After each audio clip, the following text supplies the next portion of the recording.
اور وہ ہیکل سلیمانی آج تک بھی پڑا ہوا ہے منہدم، سوائے اس کی ایک دیوار کے جسے یہ ویلنگ وال کہتے ہیں. وہاں جاتے ہیں رو دھو کر آ جاتے ہیں. اب تو خیر ان کا قبضہ ہے، جانا آنے کا سوال نہیں رہا، ورنہ 1967 سے پہلے بھی اجازت لے کر جاتے تھے، ماتم کر کے آ جاتے تھے.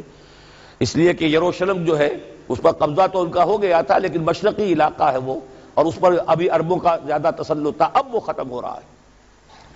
معلوم ہوا کہ وہی قوم جو ہے جو چہیتی بھی تھی، لاڈلی بھی تھی، خیر الامم تھی، انی فضلتکم علی العالمین کا مصداق تھی، جس پر انعامات تھے، اکرام تھا، جنہیں حضرت داؤد اور سلیمان کی سی حکومتیں دی گئیں. ان سب کا معاملہ کیا ہوا؟ غلط عمل کی وجہ سے، برعکس رویے کی وجہ سے. قرآن مجید ہی میں دو جگہ ہے تھوڑے سے لفظی فرق کے ساتھ، ضربت علیہم الذلۃ والمسکنۃ وباؤوا بغضب من اللہ. ان پر ذلت تھوپ دی گئی، ذلیل کر دیے گئے. 1850 برس تک، پہلے 150 برس تک کیپٹیوٹی میں رہے تھے، اب 1850 برس تک جسے یہ ڈائسپورا کہتے ہیں اس میں رہے. روتے تھے، یاد کرتے تھے اپنی فلسطین کی سرزمین کو کہ ہم وہاں سے نکالے گئے ہیں. وہ بھی حضرت عمر نے اجازت دی تھی جا کر، جبکہ یروشلم جو ہے ہینڈ اوور کیا ہے وہاں کے عیسائیوں نے، حضرت عمر کے حوالے کیا ہے رضی اللہ تعالی عنہ. تو حضرت عمر نے انہیں آ کر زیارت کرنے کی اجازت دی، ورنہ زیارت کی اجازت بھی نہیں تھی. عیسائیوں نے روکا ہوا تھا، نو جیو کوڈ انٹر جیروشلم.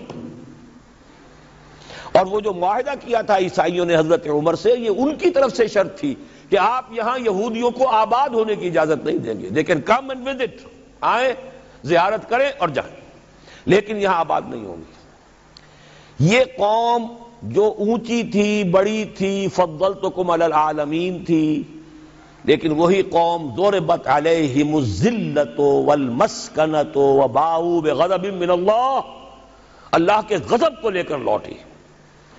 یہ ہے اصل میں وہی معاملہ جو آج ہمارے ساتھ ہے. اللہ کا قانون تو غیر جانبدار ہے. وَلَن تَجِدَ لِسُنَّتِ اللَّهِ تَحْوِيلًا وَلَن تَجِدَ لِسُنَّتِ اللَّهِ تَبْدِيلًا. اللہ کا قانون قوموں اور امتوں کے لیے بدلتا نہیں. وہی صورت ہے. ہمیں بھی کہا گیا کنتم خیر امت اخرجت للناس، تم بہترین امت ہو جسے دنیا والوں کے لیے نکالا گیا ہے. تمہارا کام کیا ہے؟ ہم تو جیتے ہیں کہ دنیا میں تیرا نام رہے. کہیں ممکن ہے کہ ساقی نہ رہے، جام رہے. ہمارا کام تو تھا اس اسلام پر عمل کریں اور دنیا کو دعوت دیں، اپنے عمل میں بھی گواہی دے. آؤ دیکھ لو، ہم جو کچھ کہہ رہے ہیں یہ تھیوری نہیں ہے، یہ صرف لفاظی نہیں ہے، یہ شاعری نہیں ہے. اگر محمد رسول اللہ نے فرمایا صلی اللہ علیہ وسلم سید القوم خادمہم، آؤ دیکھ لو مدینے میں ہمارا خلیفہ عمر فاروق خادم ہے کہ نہیں ہے؟ کیا کوئی بادشاہ ہے؟ کیا اس نے کوئی محل بنایا ہے؟ کیا اس کے لیے کوئی خدم و حشم ہے؟ کیا اس کے لیے کوئی باڈی گارڈ ہے؟ کچھ بھی نہیں. جیسی جھونپڑیاں دوسروں کی ہیں ویسی جھونپڑا اس کا ہے. جیسے پیبند لگے ہوئے کپڑے دوسروں کے ہیں، بلکہ دوسروں کے بہتر بھی ہوں گے، اس کے کپڑوں میں پیبند لگا ہوا ہے. اس کے نام سے قیصر و کسریٰ کے درباروں میں لرزہ ہے، لیکن اس کی سادگی کا عالم یہ. آؤ دیکھو، see with your own eyes, come here, see it. یہ اگر ہم کرتے اور کر سکتے، جب تک کرتے رہے تو ہم سے اونچا کوئی نہیں، اللہ کا ہم سے بڑھ کر محبوب کوئی نہیں، ہم سے زیادہ امت مرحومہ اور کوئی نہیں. لیکن جب ہم نے برعکس روش اختیار کی تو کیا ہوا؟ جیسے انہیں پٹوایا گیا تھا ایشورینز کے ہاتھوں، ہمیں پٹوایا گیا سب سے پہلے جو صلیبیوں کے ہاتھوں، کروسیڈرز. کئی لاکھ مسلمان قتل ہوا کروسیڈز کے اندر. جب پہلی مرتبہ عیسائیوں نے قبضہ کیا یروشلم پر، تقریباً 90 برس 88 برس عیسائیوں کے قبضے میں رہا ہے. اب وہ دوبارہ چلا گیا یہودیوں کے قبضے میں. اس وقت جو ہے اتنا قتل عام ہوا تھا عربوں کا اور مسلمانوں کا یروشلم میں کہ جب فاتحین کے گھوڑے داخل ہوئے ہیں شہر کے اندر تو گلیوں کے اندر ان کے گھٹنوں تک خون کی نہر بہہ رہی تھی. اس کے بعد آیا فتنہ تاتار، کروڑوں مسلمان قتل ہوئے. یہ لاکھوں کی بات نہیں ہے، کروڑوں مسلمان.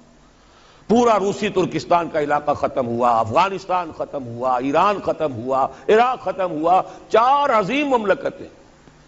اور آخری خلیفہ بنو عباس کا وہ گھسیٹ کر نکالا گیا اپنے محل سے، مستعصم باللہ.